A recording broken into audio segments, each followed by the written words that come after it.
I was going to have myself up there also, so that's an extra thing. Okay, when preparing my speech for today, a friend of mine told me that there's a speech you prepare, the speech you say, and the speech you wish you would have said. So when I get down from here, my family's all telling me, you did a good job and all that.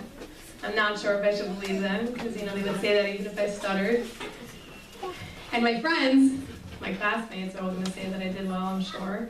But they're social workers, so I don't know. That's what social workers do, no? Validate, support, encourage. So the truth is, I need to accept and validate myself. And believe in myself. Believing in myself and accepting myself was a real journey for me. And, my family, my husband, my parents, and my professors now all really believed in me, and I think that that's the only reason I'm able to now believe in myself. And I just wanted to appreciate that and show my appreciation here and say I'm really grateful. I remember the first time I ever spoke in public. I was in first grade. My principal made us all get up in front of the whole school and say a Dvar Torah speech. And I remember being extremely nervous the morning of the speech. And my mother made me this beautiful French braid. And I don't remember anything about the speech, nothing. I don't remember how it felt standing up in front of the entire school. It was a big elementary school, that's a big school. I remember standing there. I don't remember that. All I remember is that feeling that I had when I went off to school with that French braid in my hair and knowing deep down that my mother believed in me. If I just walked in, so I just got distracted. So the truth is that growing up and, over the years that I was in school, I really struggled both socially and academically. I didn't really have friends in elementary school at all, really. I was very, very shy, very uncomfortable, socially awkward, a little overweight, just didn't fit that mold. And academically also, I really struggled a lot. I would study very hard. I would try to pay attention in class. I just wouldn't quite get it like the other students. And I think that throughout it all, the one thing that stuck with me is that my family just believed in me. I have one specific memory that I want to share with you. In 7th grade, I had this huge Chumash final, this Bible final.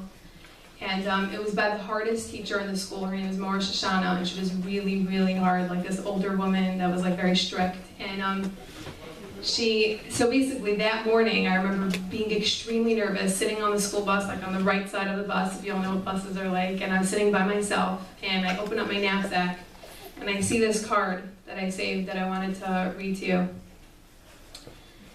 Dear Miriam Bracha, our dear sweet daughter, please remember, it doesn't matter what score you get, whether you win or lose. It's how you play the game that counts. If you give it all you've got, that is all that matters, and it matters a lot. If you try your hardest, you will always be a winner, because you know in your heart that you were the best Miriam Bracha you could be. We love you unconditionally. Love, Mommy and Papa. I remember when I read that card, I remember I was filled with feelings of relief. You mean I could just be me? I don't have to get an amazing grade on my test. I could just be myself. That's it. That's all I need to do. I didn't bring this here today because it's Mother's Day and I wanted my mother and my mother-in-law and my grandmother, everybody's crying. I didn't bring it because of that. I actually brought it because I think it can teach us a powerful lesson. As social workers, we spent a lot of time learning about policies and practices. We learned how to be a manager in an organization. We learned about all the different disorders that our clients may be struggling with.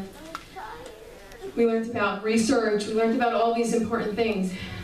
But I think that at the heart of it all, there was one major theme, and that is to accept people unconditionally and to believe in them.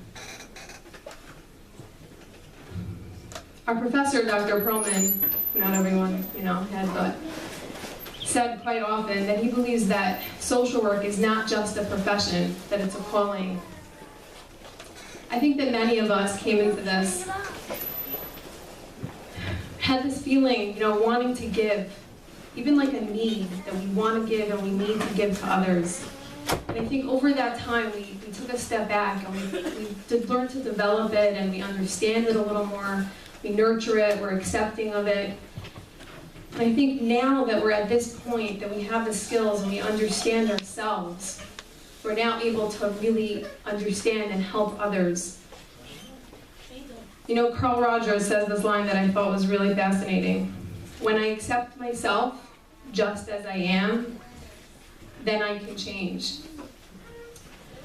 Through a relationship that has absolute acceptance, a person can learn to accept themselves. When a person is believed in and accepted, that person, you know, when a person is given, you know, a French braid on the morning of a big day, or just believed in, that person is given a chance at life. My grandfather, who really wanted to be here today, who unfortunately couldn't make it, but he recently told me that the whole medical field is so busy with practices and policies that aim to add years to people's life. My fellow graduates, from today, it's our job not only to add years to people's life, but to add life to people's years. Thank you.